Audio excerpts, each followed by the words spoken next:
हमारे उत्तर प्रदेश में एक भगवान के भक्त थे, उनका नाम था सूरध्वज। क्या नाम था? सूरध्वज। शंडीला एक जगह है, वहां के वे निवासी थे। वृंदावन के श्री मदन मोहन लाल जी के परम उपासक थे सूरध्वज जी। तो सूरध्वज जी एक बार मन में विचार कर रहे थे, बोले कि क्या करें, ठाकुर जी की बड़ी याद आ रही है, लेकिन काम बहुत है, अभी मैं जा नहीं पाऊंगा। बहुत ध्यान से सुनिएगा। तो सूरध्वज जी ने क्या किया, देखा कि गन्ने की खेती हो रही है और गन्ना अब कट करके रस का गुड़ बनाया जा रहा है। उत्तर प्रदेश में, मध्य प्रदेश के भी कई क्षेत्रों में गन्ने का गुड़ बहुत बढ़िया बनता है।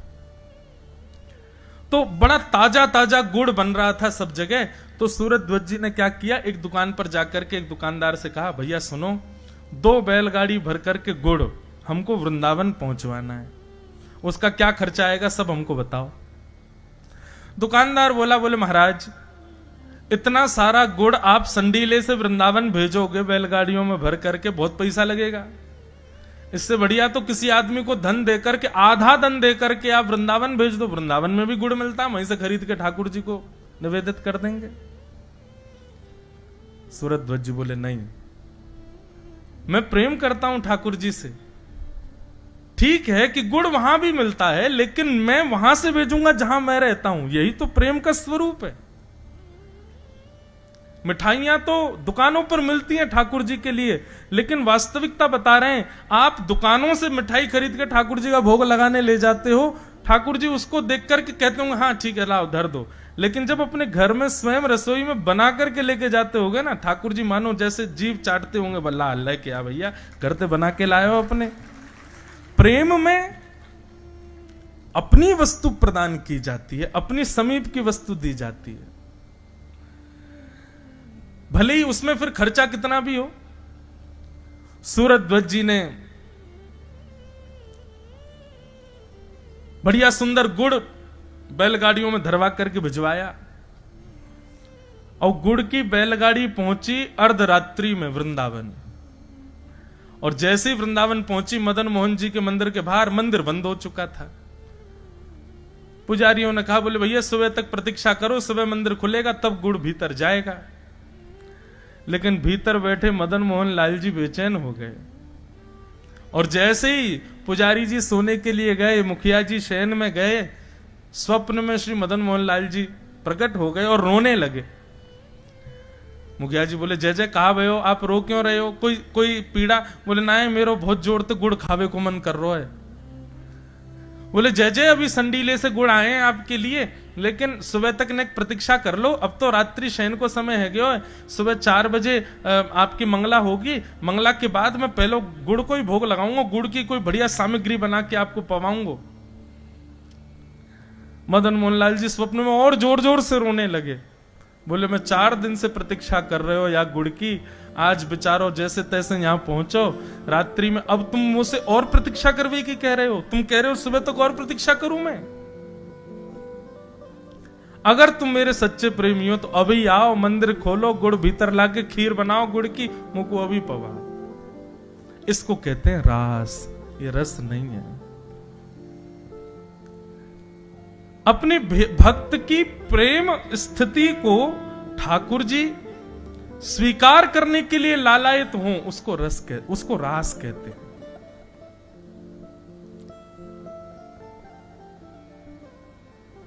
रस और रास।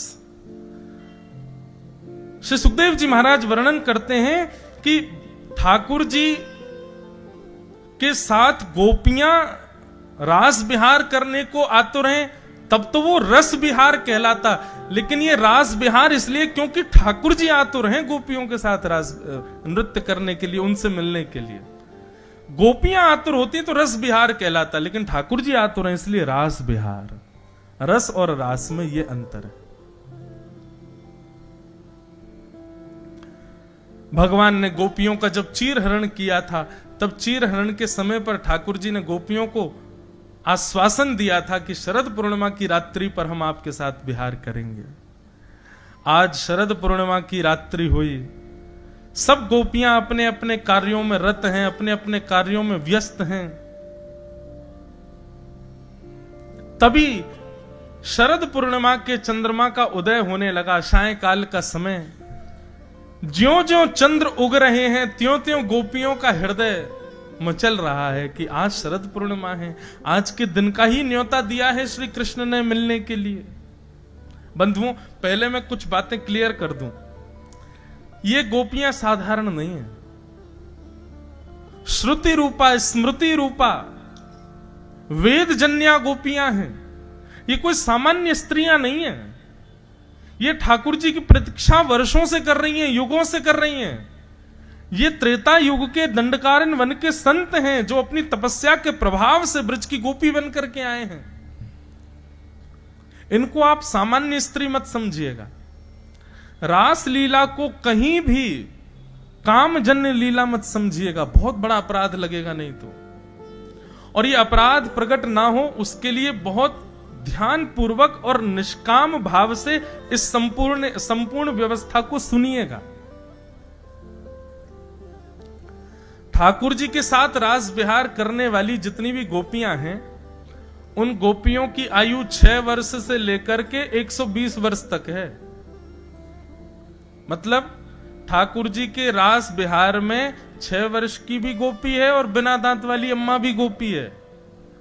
और ठाकुर जी जितने प्रेम से 6 वर्ष की गोपी के संग नृत्य कर रहे हैं, उतने ही प्रेम से एक बूढ़ी माता जी के साथ भी नृत्य कर रहे हैं। सब गोपियां प्रेम आतुर हुई हैं। तो ये सामान्य नहीं है। सब गोपियां अपने अपने घरों में बैठी हैं। तभी शरद पूर्णिमा का चंद्रमा उदित हुआ। ठाकुर जी वन में गए और कदम्ब वृक्ष के नीचे बैठ करके जैसे ही अपनी वंशी को अपने अधरों पर रख करके प्राण पिरोए, बाजने लगी वंशी वृंदावन में। और वंशी का नाद जैसे ही ब्रज की गोपियों के कर्ण रंध्र में पड़ा, दौड़ने लगी, भागने लगी गोपियां श्री कृष्ण से मिलने के लिए। बंधुओं, वंशी तो सबको सुनाई दे रही है, लेकिन उस वंशी में आमंत्रण केवल उनको सुनाई दे रहा है जो कृष्ण प्रेम में उन्मुक्त है। कथा हजारों लोग सुन रहे हैं, लेकिन परिवर्तित जीवन 1 या 2 लोगों का ही हो पाता है। ज्यादा से ज्यादा 10 लोगों का हो जाएगा, इससे ज्यादा लोग परिवर्तित नहीं होते कथा से। सुनने के लिए आएंगे हजारों लोग, लेकिन जिनका जीवन बिल्कुल परिवर्तित हो जाए ऐसे बहुत कम लोग ही होंगे। उनके लिए यही विचार करो कि ये गोपी ही थे जिनको कथा रूपी वेणु का नाद श्रवण हो रहा था, सुनाई दे रहा था। कृष्ण प्रेम में उन्मुक्त जितनी गोपियां थीं, उनको वो स्वर नहीं लग रहा था, उनको ठाकुर जी का आमंत्रण लग रहा था। दौड़ने लगी तुरंत मिलने के लिए। ऐसा नहीं कि गोपियां व्यवस्थाएं करके दौड़ी हैं, जैसी व्यवस्था अवस्था में थी वैसे ही गई हैं कृष्ण के पास। सब दौड़ने लगे।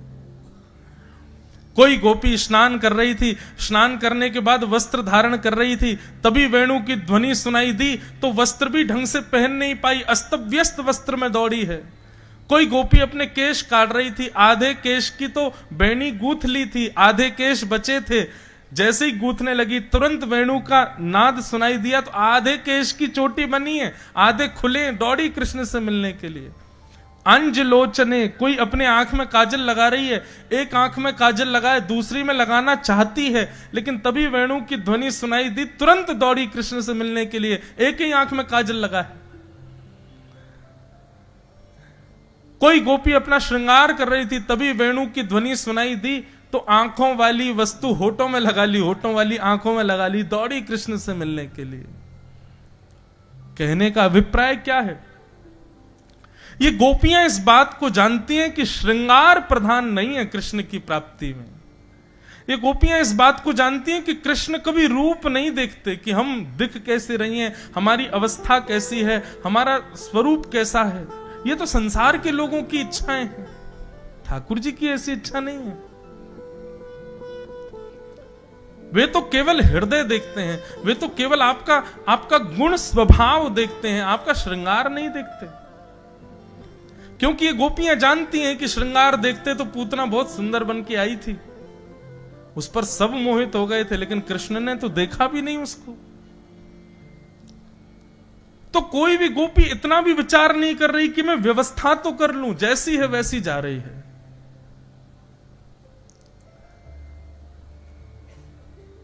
सब गोपियां पहुंच गईं वन में। असंख्य लाखों गोपियां सामने खड़ी हैं। कदम वृक्ष के नीचे श्री कृष्ण बैठ करके वेणुनाद कर रहे हैं, वेणु रव कर रहे हैं। तभी ठाकुर जी ने नेत्र खोल करके देखा तो जहां तक दृष्टि जा रही थी सब गोपियां, और अस्त व्यस्त हैं गोपियां। किसी के केश खुले हैं, किसी के नेत्रों की दशा विचित्र है, किसी का श्रृंगार विचित्र है, किसी के वस्त्र विचित्र हैं। ठाकुर जी प्रसन्न हो गए, और प्रसन्न होकर के ठाकुर जी कहते हैं, स्वागतम वो महाभाग प्रियम किम करवाणि व ब्रजस्यानामयं कस्य ब्रूतागमन कारणम।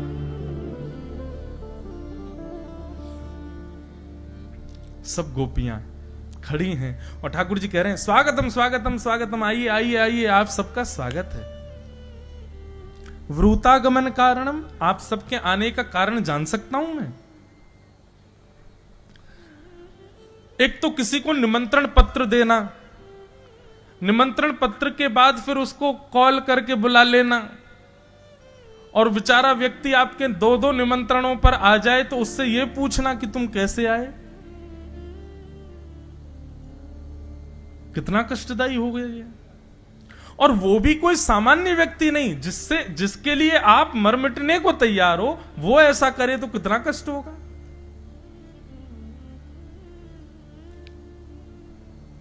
वो तो बढ़िया हुआ कि ये गोपियां आजकल की नहीं थी, नहीं ठाकुर जी को बता देती फिर। एक तो चीर हरण के समय हमको कहा कि हम शरद पूर्णिमा पे मिलेंगे, उसके बाद भी गोपियां बोली शरद पूर्णिमा का चंद्रमा प्रकट हो रहा था, तब भी हम नहीं जा रही थी, अपने अपने कार्यों में रत थी। फिर वंशी बजाई, वेणु बजा करके हमारे कान में आकर के स्वर घोल करके कह रहे हैं कि जल्दी आओ, मैं तुम्हारी प्रतीक्षा कर रहा हूं। और जब हम सब काम छोड़ के चली आ रही हैं, यहां आकर के खड़ी हो गई, लोक लाज छोड़ के आ गई, पति परिवार छोड़ के आ गई, अपने बच्चों को छोड़ के आ गई, ये भी विचार नहीं कर रही है कि लौट के जाएंगी तो क्या होगा हाल। और ये कह रहे हैं ब्रूतागमन कारण, हम अपने आने का कारण बताओ। अच्छा एक बात बंधुओं पुष्ट करूं, ये आजकल ये पुष्ट करनी पड़ती है, कलयुग चल रहा है ना, 2 मिनट में संशय करते हैं लोग। तो ठाकुर जी की जो रास लीला है या इस प्रकार की जितनी भी लीलाएं हैं, इन सब में शुकाचार्य जी वर्णन करते हैं योग मायाम उपाश्रित। ये जितनी भी गोपियां ठाकुर जी के पास गई हैं, अब यहां वर्णन आता 6 महीने तक ठाकुर जी रास बिहार करते रहे, तो 6 महीने तक पति बच्चे परिवार कुल खानदान ये सब ऐसे ही पड़े थे, इनको जरा भी नहीं लगा हमारी बहू बेटियां सब कहां चली गई। तो कहते हैं योग मायाम उपाश्रित। योग माया कहते हैं वैष्णो देवी को, योग माया कहते हैं हमारी जितनी भी जगत जननी दुर्गा मैया आदि जितने जिनके हम आराधना करते हैं, ये सब योग माया है। ठाकुर जी के रास बिहार में जब गोपियां पहुंची, तब योग माया गोपियों का रूप धारण करके ब्रज में विचरण कर रही थी। बच्चों को लग रहा था हमारी मां तो संग ही है, परिवार के लोगों को लग रहा था हमारी बहू तो घर पे ही है, कोई अलग थोड़े है। लोगों के मन में यह भी प्रश्न आ सकता है, महाराज जी ये आवश्यकता थी क्या रास बिहार की? ठाकुर जी को पता तो था कलयुग आने वाला है, 2 मिनट में लोग प्रश्न उठाएंगे। दंड कारण वन के संत हैं ये गोपियां। भगवान श्री राम जब रावण को मार करके वापस लौट रहे थे, तब हनुमान जी निवेदन करते हैं, बोले प्रभु दंड कारण वन के असंख्य संत आपका दर्शन करना चाहते हैं। राम जी बोले देखो 14 वर्ष आज पूरे हो गए, सूर्यास्त से पहले अगर मैं अयोध्या नहीं पहुंचा तो मेरा छोटा भाई भरत अपने प्राण त्याग देगा। हनुमान जी आप इन संतों से प्रार्थना कर दो, ये ब्रज का स्मरण करके इतना भजन करें, इतना भजन करें कि जब इनके प्राण निकलेंगे ना, तो ये अगला जन्म इनका ब्रज में ही होगा, और ब्रज में भी तब होगा जब मेरा अवतरण होने वाला होगा। ये मेरा आशीष है। अभी तो ये केवल मेरा दर्शन कर पाएंगे, लेकिन ब्रज में मैं आपको, इनको मेरी तरफ से आश्वासन कर देना, ब्रज में जैसे प्रियतमा और प्रियतम रहते हैं वैसा आस्वादन इनको होगा। अभी तो ये संत केवल मुझे प्रणाम कर पाएंगे, लेकिन द्वापर में जब मैं कृष्ण बनूंगा और ये गोपी बनेंगे तो इनके गले में गलवैयां डाल करके खूब रास विहार करेंगे। तो इसलिए ये वर्षों की प्रतीक्षा की पूर्णता है रास विहार। ठाकुर जी बोले ब्रूतागमन कारणम, आने का कारण बताओ। गोपियां अपने पैर के अंगूठे से जमीन कुरेद रही हैं क्रोध में भर करके, और ठाकुर जी यहां पर पतिव्रता नारी के लक्षण बता रहे हैं। 10 श्लोकों में ठाकुर जी ने यह बताया पतिव्रता नारी किसको कहते हैं। बोले राम राम राम राम, कितना बड़ा अपराध किया तुमने, अपने पतियों को छोड़ आई हो, अपने बच्चों को छोड़ आई। अरे तुम में से कितनियों के तो नाती नाती भी हो गए हैं, और तुम उस अवस्था में सबको छोड़ के यहां अर्धरात्रि में चली आई हो, कितना बड़ा पाप किया तुम लोगों ने। गोपियां खड़े खड़े सुन रही हैं, कुछ नहीं कह रहे हैं। गोपियां कह रही हैं बोलते जाओ आप। ठाकुर जी कहते हैं भर्तु शुश्रूषणम स्त्रीणाम परो धर्मो यमाय तदबंधुनाम च कल्याणम प्रजानाम चानुपोषणम। बोले पतिव्रता नारी का धर्म पता है आपको। गोपियां बोली आप ही बताओ। बोले एक पतिव्रता नारी थी, उसका पति अग्निहोत्र करता था। पति के अग्निहोत्र के बाद पति थकान के कारण सो गया, पत्नी पंखा जल रही थी, और उसी समय उनका छोटा सा बालक अग्निकुंड की ओर जा रहा था। अब पत्नी की गोद में पति सो रहा था सर रख करके। पत्नी ने सोचा उठ करके बचाने जाऊंगी तो पति की नींद खुलेगी, मेरा पातिव्रत धर्म टूटेगा, लेकिन बालक को नहीं बचाऊंगी तो वो तो अग्नि में गिर जाएगा। लेकिन उस पतिव्रता स्त्री ने क्या किया, तुरंत अग्निदेव का स्मरण किया और कहा यदि मैंने अपने पति की सच्चे हृदय से सेवा की हो, इनके अतिरिक्त किसी के प्रति मेरा भाव उत्पन्न ना हुआ हो, मेरे पातिव्रत धर्म के फलस्वरूप आप मेरे बालक की रक्षा करना अग्निदेव। गोपियां बोली फिर क्या हुआ। ठाकुर जी बोले फिर क्या, बालक अग्निकुंड में गिरा। थोड़ी देर बाद जब पति की नींद खुली तो दोनों दौड़ करके गए, अग्निकुंड में देखा तो जो जलते हुए अंगार थे वो पुष्प बन गए और उनके बीच में बालक खेल रहा था। ये पतिव्रता नारी का धर्म है। एक कथा और सुनाए पतिव्रता नारी की, बहुत अच्छी और बड़ी अनसुनी कथा है। रावण जब पूरे विश्व पे दिग्विजय प्राप्त कर चुका था, देवताओं को भी हरा दिया रावण ने अपने बल के आगे। तो एक दिन रावण अपनी सभा में बैठा अपने जंघा को थापते हुए कह रहा था, मुझे लगता है पूरे त्रिलोक में 14 भुवन में मुझसे ज्यादा बलशाली कोई नहीं है, मैंने सबको जीत लिया। तब उनके सभा में एक व्यक्ति बुजुर्ग सा आया और आकर के कहा, महाराज आप निश्चित ही बलशाली हैं, पर हम आपसे प्रार्थना करना चाहेंगे कभी अवध नरेश महाराज रघु के यहां मत जाइएगा। भगवान श्री राम जिस वंश में प्रकट हुए, रघुवंश, वो रघु महाराज। ये तब की बात है जब रघु महाराज विराजते थे अवध में। तो व्यक्ति ने कहा, बोले महाराज आप निश्चित ही पूरे विश्व पर जीत चुके हैं, लेकिन आप कभी भूल करके अवध की तरफ मत जाइएगा, अयोध्या के राजा रघु के सामने मत जाइएगा। रावण बोला, आपने मुझे ललकारा है, मुझे चेता दिया है, अब तो मैं जाऊंगा। बोले महाराज मैं फिर हाथ जोड़ के प्रार्थना करूंगा, मत जाइएगा, वे बहुत बलशाली हैं। अरे मैंने सबको हरा दिया, इंद्र आदि कुबेर आदि सब हारे पड़े मुझसे, ये रघु क्या चीज। बोले कि इसके लिए हम आपसे बस प्रार्थना करेंगे, आप एक बार विद्यार्थी बनके उनको देखने जाओ, बस फिर आपको लगे कि हाँ मैं युद्ध कर सकता हूं तो करना। तो रावण विद्यार्थी बनकर के रघु महाराज के पास गया तो रघु महाराज संध्या कर रहे थे सरजू जी के तट पर बैठ करके।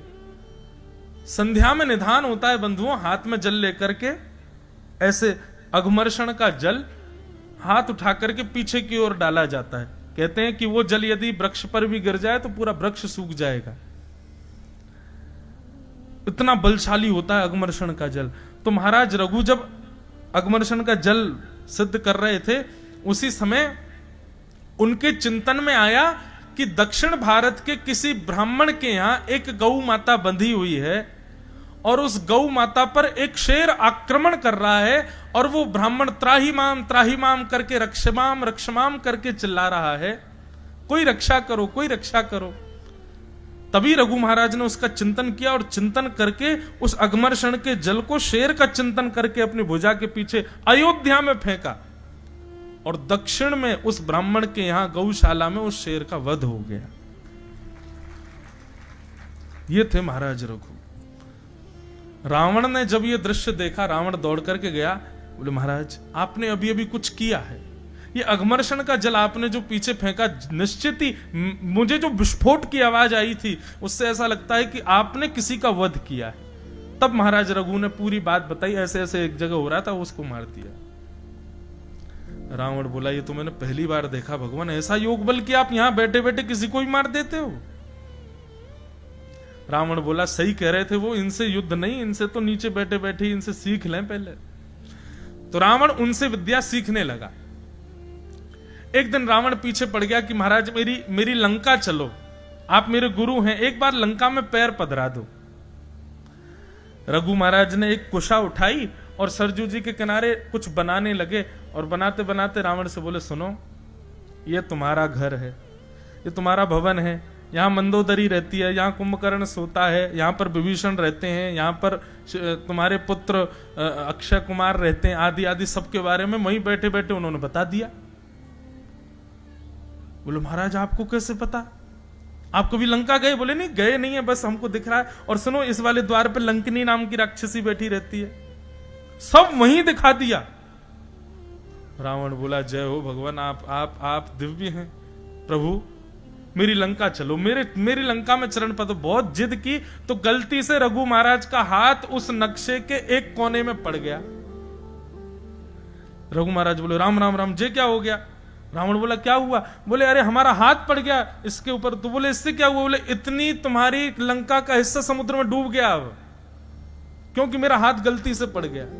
रावण दौड़ करके लंका गया तो वास्तव में उतना टुकड़ा डूब रहा था समुद्र में।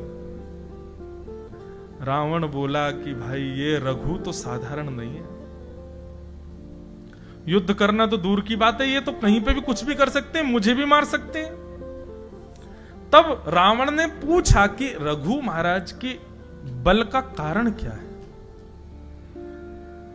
तब एक संत ने आकर के बताया, बोले रघु महाराज स्वयं भी वेदज्ञ हैं, स्वयं भी गुरुनिष्ठ हैं, पर उनसे भी ज्यादा उनकी पत्नी, वो गुरुजनों को प्रणाम करती हैं, वो सेवा करती हैं, यज्ञ करती हैं, सब करती हैं और पतिव्रता धर्म का पालन करती हैं। इनकी पत्नी के पतिव्रत धर्म का बल रघु महाराज को मिला हुआ है।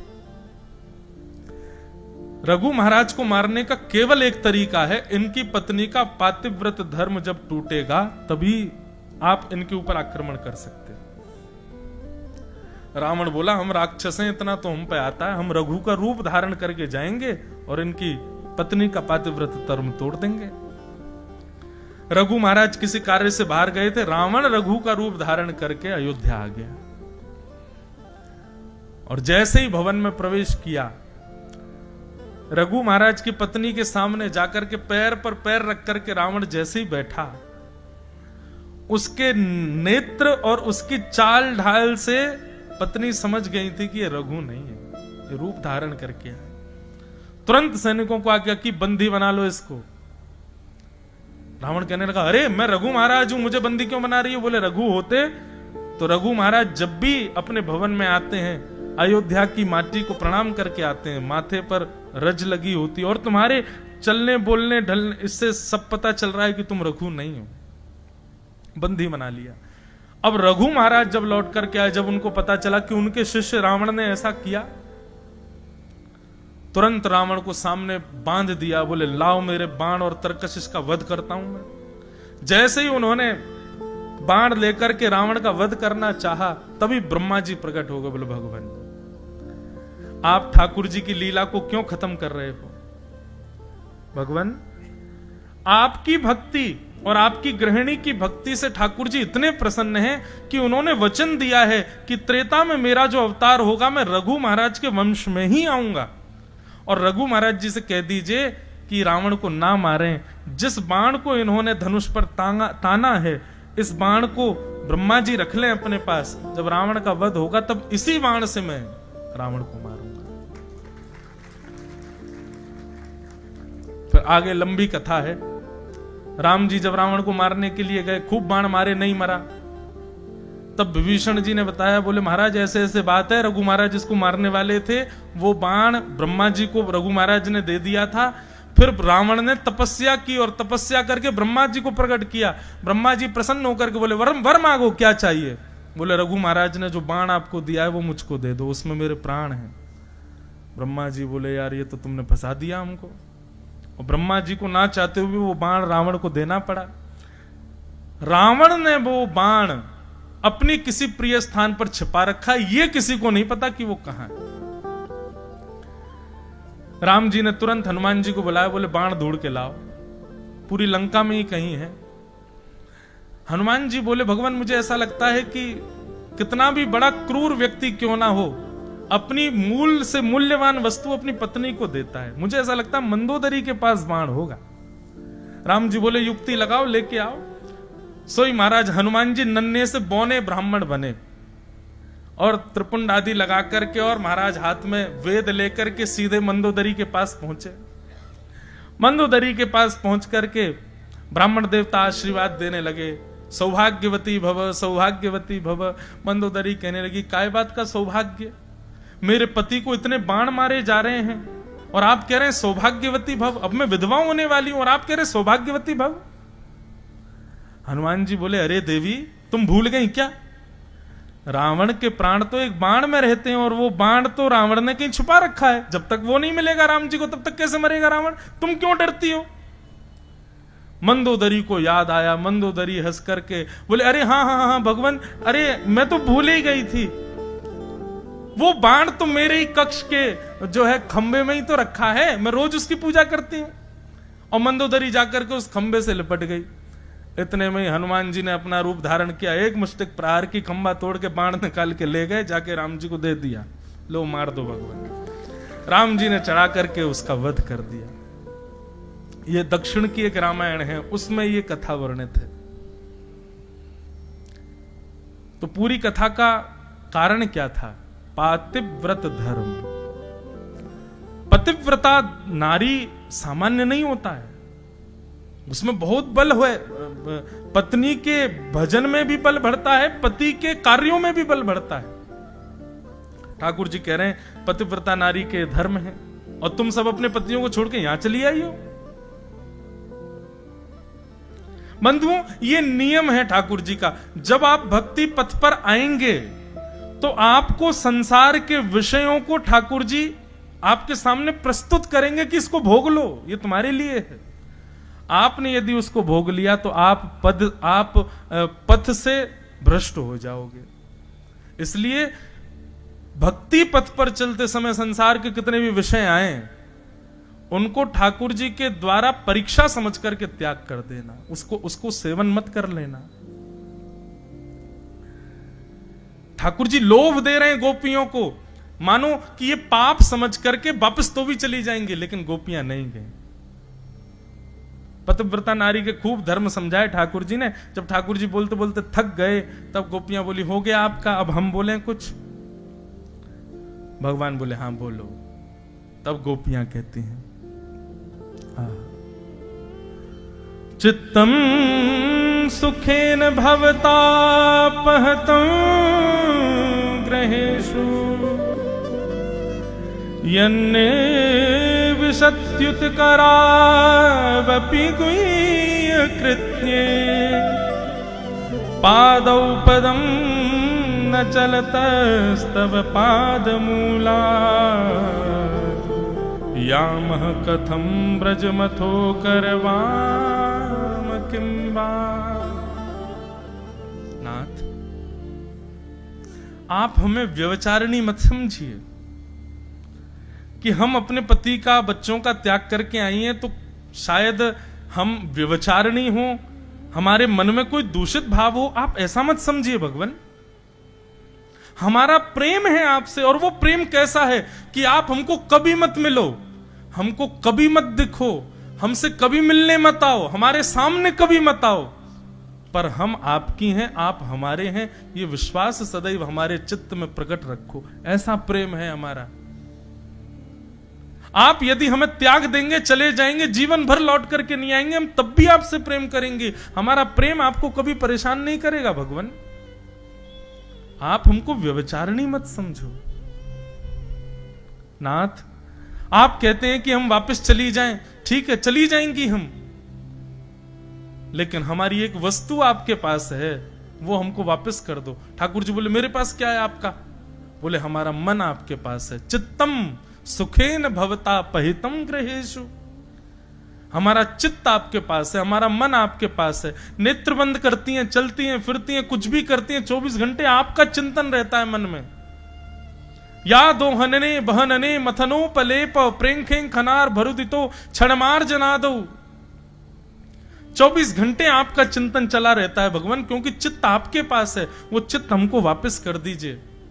आपकी स्मृति आएगी नहीं तो हम घर के कार्य कर पाएंगे, अपने पति की सेवा कर पाएंगे, बच्चों का पालन कर पाएंगे।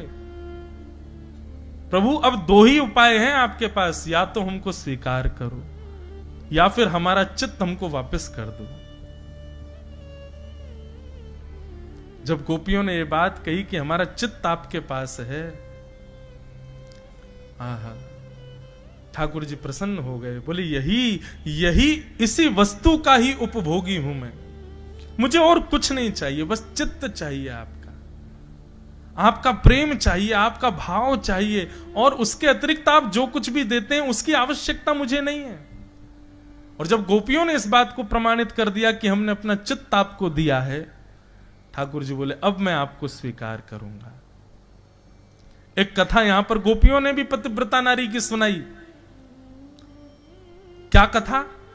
गोपियां बोली, ठाकुर जी आपने पतिव्रता नारी की एक कथा सुनाई, हम भी एक कथा सुनाएं। भगवान बोले, सुनाओ। बोले, एक पतिव्रता नारी थी, उसके पति के ब्याह के बाद कहीं विदेश में नौकरी लगी, वो विदेश चला गया। पत्नी बोली, तुम्हारे बिना मैं कैसे रहूं? तो पत्नी को अपने जैसी एक आकृति, एक मूर्ति देके चला गया। बोले, जब तक मैं ना आऊं, इस मूर्ति को ही मेरा रूप मानो और इसी के साथ रहो। 5 वर्ष बाद, 5 वर्ष तक वो कन्या उस मूर्ति को ही पति मान के रहती है। 5 वर्ष बाद जब असली पति द्वार पर आया, गेट खटखटाने लगा, ठाकुर जी बताओ अब उसको क्या करना चाहिए? वो मूर्ति वाले पति के पास बैठी है, उसका त्याग कर दे, द्वार खोले, या फिर असली पति जो द्वार पर खड़ा उसको खड़ा रहने दे? 5 वर्षों से जो पति साथ है उसी के साथ रहे, क्या करना चाहिए बताओ?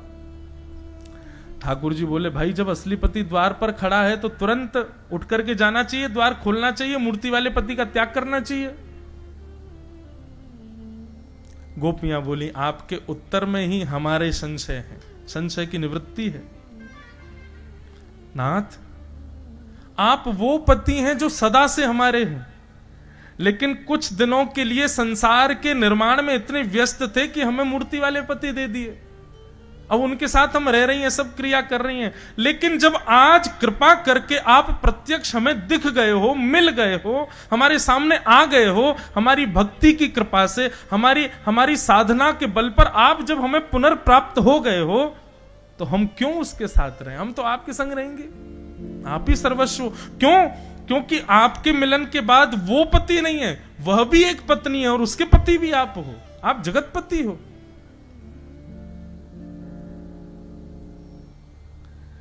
गोपियों के इन भावों में बंधुओं समस्त शास्त्र विद्यमान हैं। जगत नियंता, जगदाधार, त्रिलोकीनाथ, जिनके आगे वेद भी थरथर कांपते हैं, वो भी मौन होकर के गोपियों की बात सुन रहे हैं।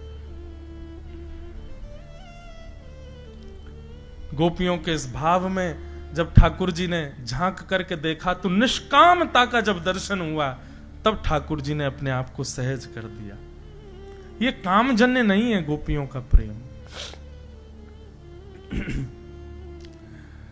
भगवान गोपियों के साथ रास करने लगे। रास का मतलब क्या है? लाखों गोपियां हैं, कृष्ण एक हैं। किसी गोपी के पास जाते हैं, उस गोपी से पूछते तुमने कुछ खाया? नहीं खाया। ठाकुर जी उसको कुछ पवाने लगते हैं। तुमने कुछ पिया? नहीं पिया। ठाकुर जी अपने हाथ से जल पिलाते हैं। कोई गोपी कहती लाला मुंह पे चलो ना जा रहा, ठाकुर जी उसके चरण दबाते हैं। कोई गोपी कहती मुझको तो बड़ी गर्मी लग रही, ठाकुर जी उसके पंखा जलते हैं। मतलब रास का मतलब क्या हुआ कि परब्रह्म परमात्मा अपने वैष्णव भक्तों के लिए सहज हो गए। वो क्रिया करने लगे जो हम कभी सोच भी नहीं सकते कि परमात्मा करेगा। लेकिन इससे वही हुआ जो नहीं होना था। गोपियों के चित्त में अभिमान प्रकट हो गया। हम बड़ी सुंदर हैं, हमारी सुंदरता पर त्रिलोकीनाथ मोहित हो गया है। ये प्रसंग जब बंधुओं कथा में आता है ना, तब मेरे को एक बात की संतुष्टि होती है। शायद इसीलिए हमारे सेवा के ठाकुर जी कभी बोलते नहीं, हमारी सेवा के ठाकुर जी चलते नहीं, हमारी सेवा के ठाकुर जी लीलाएं करते हैं लेकिन छुप छुप के करते हैं। क्यों? क्योंकि अगर उन्होंने प्रकट लीला कर दी तो हमको अभिमान हो जाएगा। ठाकुर जी हमारी मान की रक्षा के लिए मूर्तिवंत खड़े रहते हैं, लीला नहीं करते। क्यों? बोले काउदाना यो से यो है गए हो तो ये पूरे नगर में ढिंडोरा पीटी आवेगो, मेरे ठाकुर जी तो ऐसे हो गए। अभी बीच में सोशल मीडिया पे मैंने एक दो वीडियो देखे, लोग बाग ठाकुर जी को चम्मच से दूध पिला रहे हैं। अब वो चम्मच से दूध पी गए, देखिए देखिए मेरे ठाकुर जी ने दूध पिया। क्यों? ठाकुर जी इसी भय के कारण लीला नहीं करते। प्रेम का ढिंडोरा पीटोगे तो प्रेम नष्ट हो जाएगा। प्रेम को गोपनीय रखना चाहिए। अपने प्रेम का प्रकाश नहीं किया जाता है, प्रेम का प्रचार नहीं किया जाता है। हम व्यास मंच से कई बात आप सबके हृदय में विश्वास प्रकट हो इसलिए अपने ठाकुर जी की कई लीलाएं सुना देते हैं, लेकिन फिर हमको भोगना पड़ता है 3, 4, 6 महीने तक। फिर लाल जी की कोई लीला अनुभव नहीं होती। फिर प्रेम का प्रकाश करने से प्रेम घटता है। इसलिए प्रेम को जितना हो सके छुपाओ, गोपनीय रखो, उसका प्रकाश मत करो। अपने लाल जी से नित्य प्रार्थना किया करो, मुझे नहीं होगा अभिमान, मैं किसी को नहीं बताऊंगा, कहीं ढिंढोरा नहीं पीटूंगा, आप कुछ करो तो। नित्य प्रार्थना करो, 6-7 महीने तक पीछे पड़े रहो, तब कोई लीला तो ठाकुर जी करेंगे। लेकिन फिर विश्वास हमको आप वचन देना कि अभिमान नहीं करो, उसका प्रकाश मत कर देना कहीं भी, उसको गोपनीय रखना अपने पास।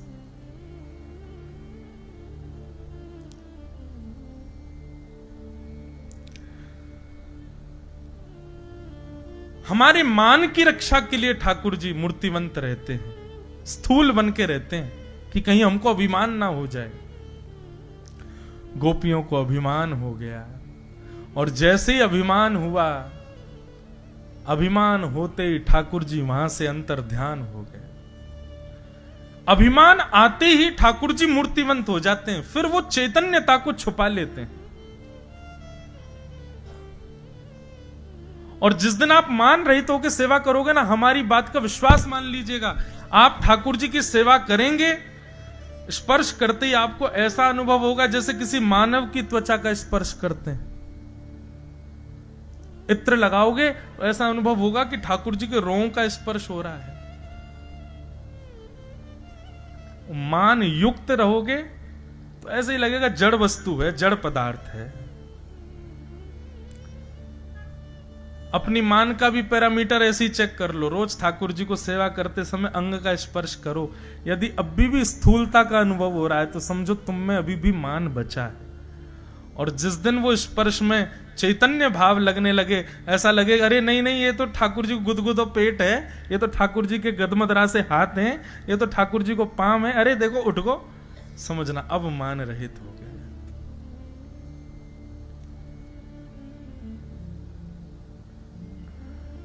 ठाकुर जी अंतर ध्यान हो गए। अच्छा एक बात और, खूब प्रयास कर रहे हैं, फिर भी ठाकुर जी का स्थूलता का ही अनुभव हो रहा है, इसका मतलब मान है, तो क्या करें? तब मान के नाश के लिए श्री जी की शरण ग्रहण करो, किशोरी जी को पुकारो। श्री जी मान विहीन करती हैं। हमारी लाडली जी किशोरी जी ये आपको योग्य बनाएंगी ठाकुर जी की सेवा की। ठाकुर जी कैसे हैं पता है? बुरा मत मानियो, आपके अंदर यदि दोष है तो ठाकुर जी कहेंगे अपने आप सुधारो इसको। लेकिन श्री जी कैसी हैं? अच्छा या में दोष है, ला मैं सुधारूंगी या को। ये श्री जी को स्वभाव है। एक लीला आती है कि जन्माष्टमी थी और नंद गांव में ठाकुर जी अटारी पर बैठे थे और सब लोगों से बोले, हाँ भाई अपने अपने पात्र लेके आओ और वह पात्र में मैं लड्डू धर के दूंगा। अब कोई के पात्र इतनों से तो वाकू 2 लड्डू मिले, कोई के पात्र इतने बड़े तो वाकू 10 लड्डू मिले, कोई को पात्र बहुत बड़ा तो वह 20 लड्डू मिले। श्री जी आई ठाकुर जी को जन्माष्टमी की बधाई देवे, तो श्री जी के आते ही मधुमंगल श्रीदामा ये सबरे बोले, श्री जी हमारो लाला देखो तुमने कैसो दानी, देखो सबन के पात्रन में लड्डू भर भर के दे रहे हो। श्री जी तो कुछ नहीं बोली, प्रसन्न हो बोले, हाँ हाँ बहुत दानी है तुम्हारे लाला। ललता विशाखा बोली, ए मधुमंगल राधाष्टमी पे बरसाने आई हो तब तो दिखाएंगे श्री जी हम। मधुमंगल श्रीदामा बोले, श्री जी क्या करें? बोले राधाष्टमी को आई हो पता चलेगी। तो मधुमंगल श्रीदामा ठाकुर जी राधाष्टमी पर बरसाने गए, तो बरसाने में क्या देखा? बोले श्री जी बड़े बड़े पात्र दे रही हैं, छोटे पात्रों को ले लेती हैं, बड़े पात्र देती हैं, फिर ललता विशाखा उनमें लड्डू भर भर के दे रहे हैं। समझ में आई बात? ठाकुर जी क्या कर रहे हैं? तुम्हारो जितनो बड़ो पात्र उतनो बड़ो मेरो प्रसाद। लेकिन श्री जी कह रही है छोटे पात्र यहां धरो, बड़े पात्र लो, और जितनो बड़ो पात्र मैंने दियो उतने बड़े पात्र में प्रसाद स्वीकार। हम ठाकुर जी की बुराई कर दें श्री जी के आगे, क्योंकि हमारे ब्रज में ही के हमारे माई श्यामा जू को राज, जाके अधीन सदा ही सांवरो, या ब्रज को सरताज। हमारे माई श्यामा जू को राज। तो भैया कभी मान यदि बढ़ रहा हो ना, ठाकुर जी की सेवा में मान घटाना हो, या संसार में भी आपको तो पता ही है कि आप अभिमानी कब कब हो रहे हो, श्री जी को भजो। सब गोपियों के बीच से ठाकुर जी अंतर ध्यान हो गए। गोपियां विचरण कर रही हैं, ढूंढ रही हैं श्याम सुंदर को, और ढूंढते ढूंढते जड़ वस्तु को भी चैतन्य समझने लग जा रही हैं गोपियां। वृक्षों से पूछ रही हैं, पशु पक्षियों से पूछ रही हैं, तुलसी से पूछ रही हैं, सबसे पूछ रही हैं कि हमारे मदन मोहन कहां है। तब विचरण करती करती सब गोपियां नहीं मिले ठाकुर जी, यमुना के तट पर आकर के रुदन करने लगी। तभी वहां किशोरी जी को बैठा देखा। किशोरी जी के चरणों में प्रणाम करते हुए सब गोपियों ने वंदन किया।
आत्मा रामस्य कृष्णस्य ध्रुवमात्मास्ति राधिका तस्य दास प्रभावेण विरहोस्मान न संस्पृशेत। श्री जी की शरणागति करने से अपने दुर्भाव को नष्ट करके हम भगवत प्राप्ति कर सकते हैं। सीधे भी ठाकुर जी मिलेंगे लेकिन प्रयासरत हमको होना पड़ेगा। लेकिन जब श्री जी की कृपा में, उनकी छत्र छाया में जब पहुंच जाते हैं तो श्री जी मातृवत होकर के, आचार्यवत होकर के हमको योग्य बनाते हैं ठाकुर जी के। गोपियां सब वंदन करने लगी, प्रार्थना करने लगी किशोरी जी से।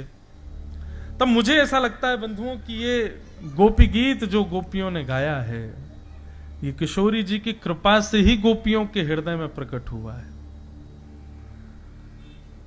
मान रहित गोपियों के हृदय में ये भाव श्री जी के अनुग्रह से ही प्रकट हुआ है। गोपियों ने गोपी गीत गाया। हम 2-3 श्लोक गोपी गीत के गा लें, उसके बाद फिर ठाकुर जी प्रकट होंगे, महारास होगा। जयति तेधिकं जन्मना प्रजः श्रयत इंदिरा सस्वदत्रे दयितदृश्यता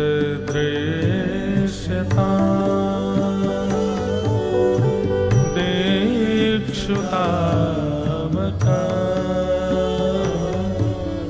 स्वयि धृता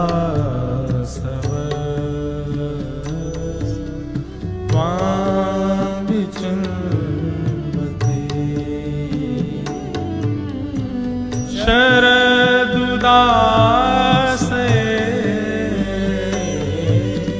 साधु जात सरसे जो दर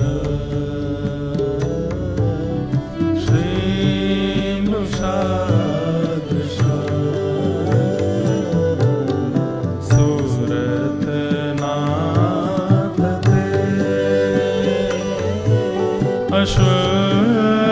अशोकदास का वरदने तो नेह क्यों बदा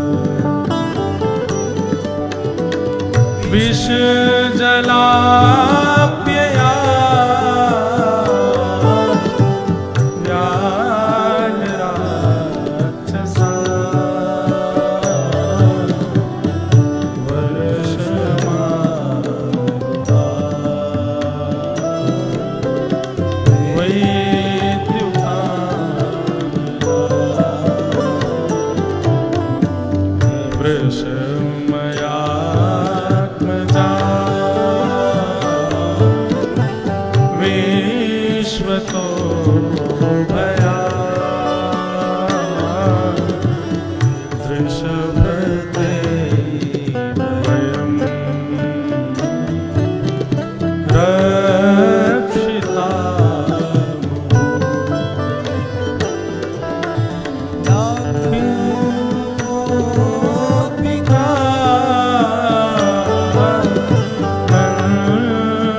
गोपियों ने गोपी गीत गाया,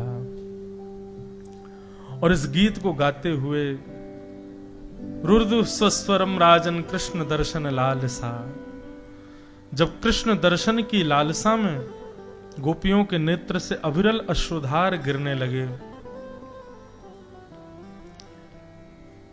अश्रु प्रकट तभी हो सकते हैं जब व्यक्ति मान रहित हो। मानी व्यक्ति के चित्त में कभी, नेत्रों में कभी अश्रु नहीं आ सकते। अभिमानी व्यक्ति रोता नहीं है, मान रहित व्यक्ति ही रुदन करता है, और वो भी कृष्ण भक्ति का रुदन। संसार के किसी संबंध में रुदन हो जाए ये मानी व्यक्ति कर सकता है, लेकिन कृष्ण भक्ति में प्रेमाश्रु प्रकट होना ये तो तभी होगा जब भक्त मान रहित हो सकता है।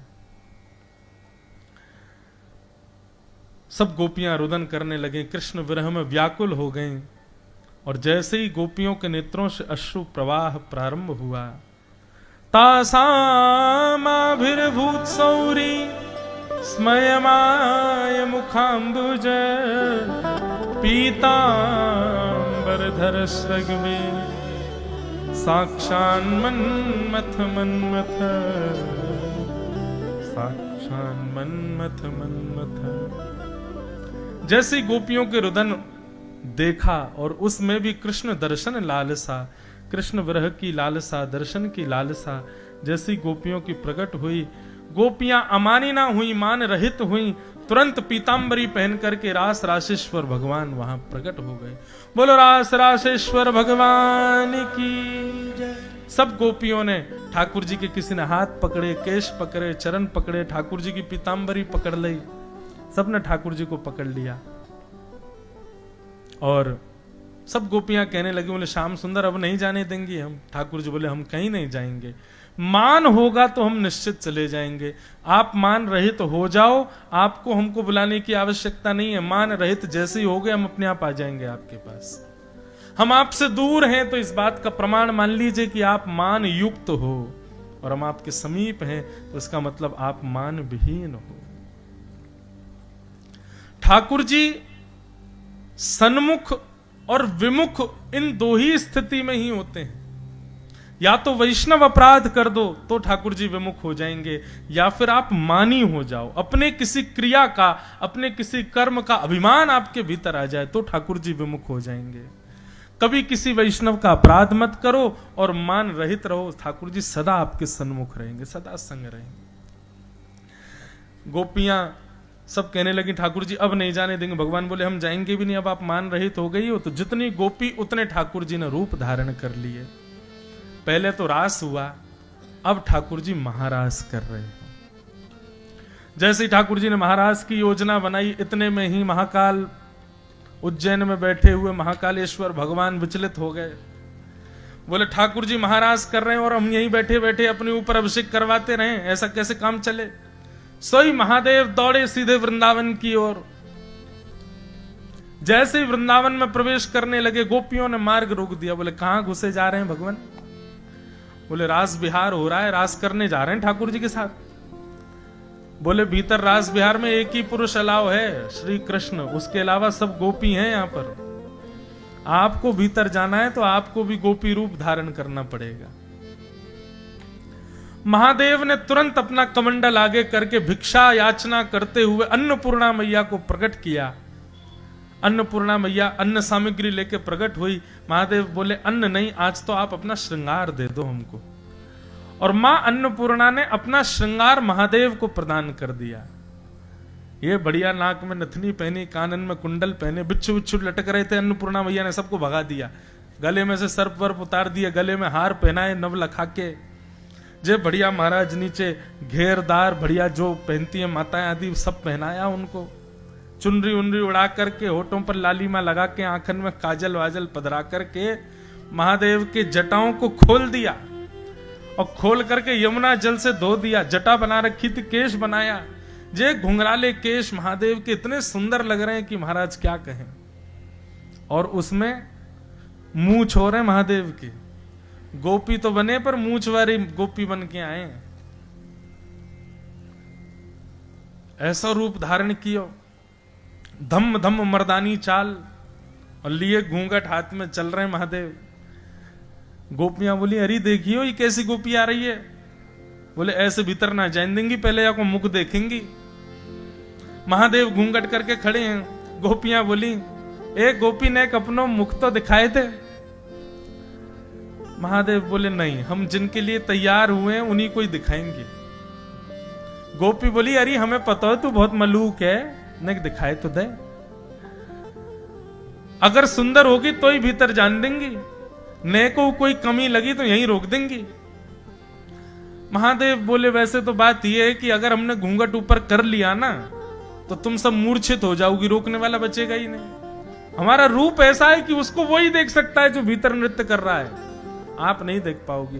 गोपियां बोली नहीं, मुख तो दिखाना पड़ेगा। जैसे ही महादेव ने नेक घूंघट ऊपर किया, महाराज ये सुंदर महादेव के घुंघराले केश, कटाक्ष नेत्र, तीसरो नेत्र फड़फड़ा रहा है महाराज।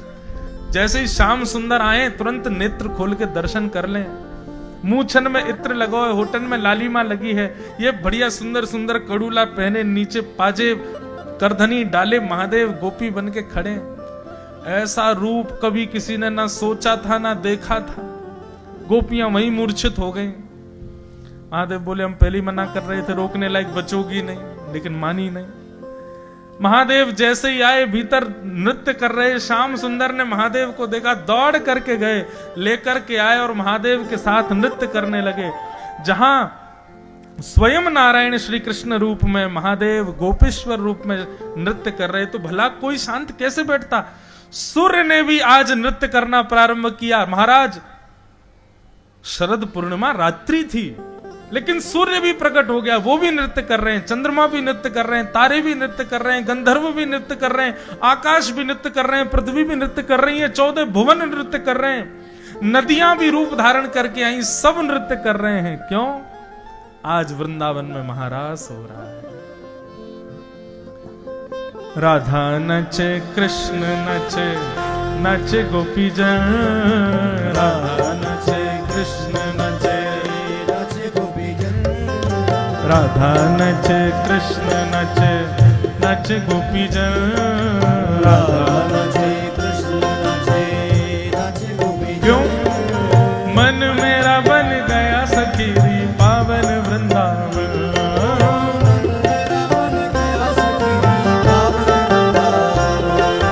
मन मेरा बन गया सखीरी पावन वृंदावन।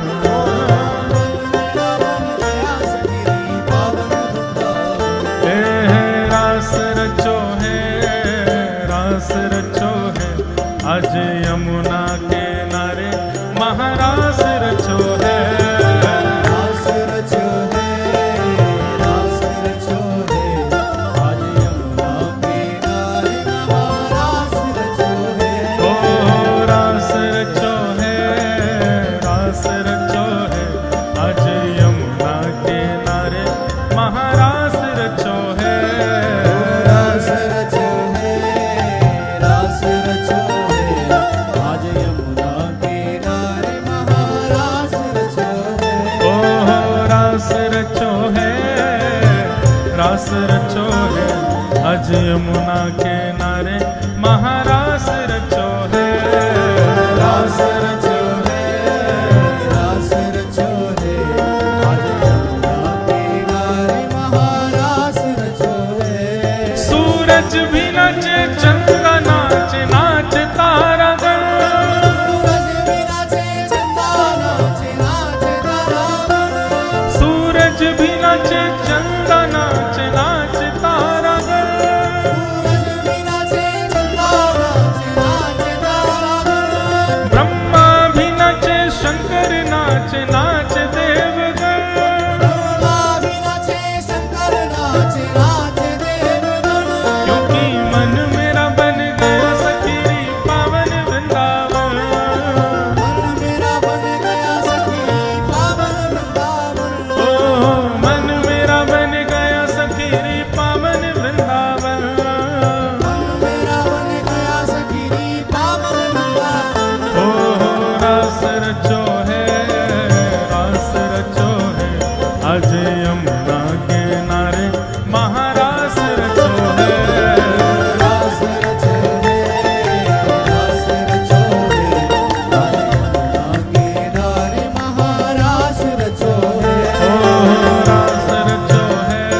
पे कान्हा रास रचावे, ओ बंशी वट पे यमुना तट पे कान्हा रास रचावे। गोपी बन के शंकर आए, गोपेश्वर कहलाए। गोपी बन के शंकर आए, गोपेश्वर कहलाए। डम डम डमरू बाजे कान्हा की मुरली पे, डम डम डमरू बाजे कान्हा की मुरली पे, डम डम डमरू बाजे कान्हा की मुरली पे, डम डम डमरू बाजे कान्हा की मुरली। ओ जग सारा नाचे रे, श्याम संग राधा नाचे रे। श्याम संग राधा नाचे, ओ श्याम संग राधा नाचे, ओ श्याम संग राधा नाचे, ओ श्याम संग राधा नाचे ओ श्याम संग राधा नाचे। ओ राधा नचे कृष्ण नचे, नचे गोपीजन। राधा नचे कृष्ण नचे, नचे गोपीजन। ओ राधा नचे कृष्ण नचे, नाचे गोपीजन। राधा नचे कृष्ण नचे, नचे गोपीजन। क्योंकि मन मेरा बन गया सखीरी, पावन वृंदावन मेरा बन गया सखीरी पावन वृंदावन। मन मेरा बन गया सखीरी, पावन वृंदावन। मेरा बन गया सखीरी पावन वृंदावन। ओ रास रचो है, रास रचो है, अज यमुना किनारे महारास रचो है।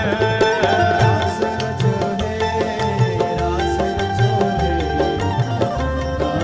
नारे महारास रचो है। ओ रास रचो है, रास रचो है, अज यमुना किनारे महारास रचो है। रास रचो है, रास रचो है, बोल राधा रमण लाल की।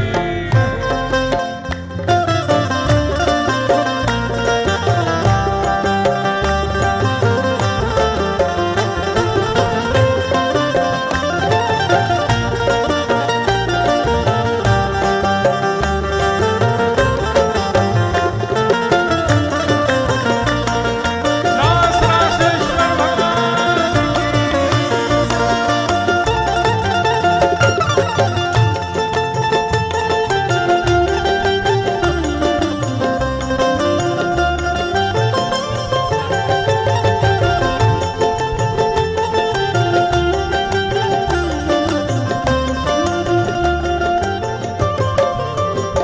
ओ चंद्र किरण सा श्याम सलोना, दो आंखें गजरारी। चंद्र किरण सा श्याम सलोना, दो आंखें गजरारी। ओ ठुमक ठुमक नाचे गोपियन के संग, जग का पालनहारी। ठुमक ठुमक नाचे गोपियन के संग, जग का पालनहारी। ओ रास बिहारी संग राधा सुकुमारी, रास बिहारी संग राधा सुकुमारी। हे रास बिहारी संग राधा सुकुमारी। रास बिहारी संग राधा सुकुमारी। ओ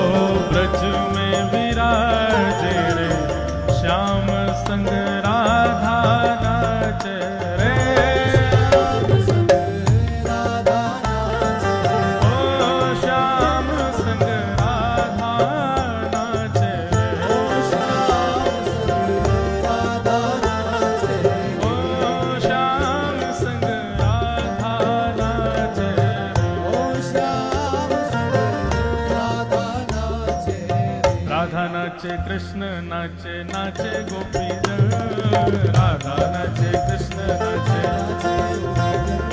ओ राधा नाचे कृष्ण नाचे नाचे गोपी जन, राधा नाचे कृष्ण नाचे नाचे गोपी जन। क्योंकि मन मेरा बन गया सखी रे पावन वृंदावन। हे ब्रह्मा भी नाचे शंकर नाचे नाचे देवगण, ब्रह्मा भी नाचे शंकर नाचे नाचे देवगण। हे सूरज भी नाचे चंदा नाचे नाचे तारागण, क्योंकि मन मेरा बन गया सखी रे पावन वृंदावन। हे रास रचो है, रास रचो है, अज यमुना किनारे महारास रचो है, रास रचो है,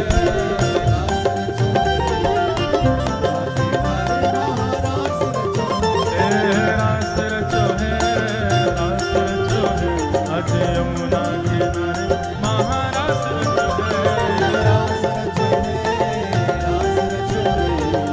सब लोग आवाज से जय राधे राधे, जय राधे राधे, वृषभानु दुलारी, भगतन की प्यारी, श्री रास बिहारिणी, रास बिहारिणी, कृष्ण